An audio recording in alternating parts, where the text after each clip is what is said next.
சேலம் மாவட்டத்தில் இந்திய விடுதலை வரலாற்றில் ஆங்கிலேயருக்கு எதிராக முதல் வீர முழக்கமிட்ட மாவீரன் பூலிதேவனின் 309வது பிறந்த தினம் கோலாகலமாக கொண்டாடப்பட்டது.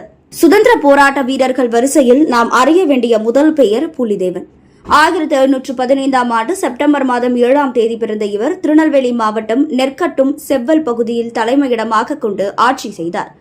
பாளையக்காரர் சிறு வயதிலேயே சிலம்பம், மல்யுத்தம், குதிரையேற்றம், வாள்யுத்தம் போன்ற பல்வேறு கலைகளில் தேர்ச்சி பெற்றவர்.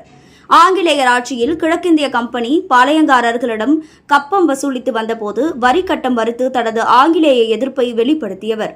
அதனால் 1755ஆம் ஆண்டு மே மாதம் 2ஆம் நாள் ஆங்கிலேய படை நெற்கட்டும் செவ்வலையை முற்றுகையிட்டு நடத்திய போரில் அவர்களுக்கு தோல்வியே மிஞ்சியது. இது ஆங்கிலேயருக்கு ஏற்பட்ட முதல் தோல்வி என்றே கூறலாம். இந்திய விடுதலை வரலாற்றில் ஆங்கிலேயருக்கு எதிராக நடைபெற்ற முதல் போர் என்றும் கூறப்படுகிறது. 1857ஆம் ஆண்டு நடைபெற்ற சிப்பாய் கழகம் இதற்கு ஒரு உதாரணம். இவ்வாறு வீர முழக்கமிட்ட மாவீரன் பூலிதேவனின் வரலாற்றை கூறிக்கொண்டே செல்லலாம்.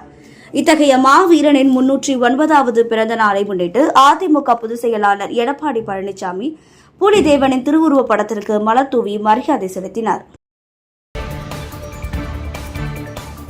செய்திகளை உடனுக்குடன் தெரிந்து கொள்ள நமது அம்மா இணையதள தொலைக்காட்சியை சப்ஸ்கிரைப் செய்து அருகில் உள்ள பெல்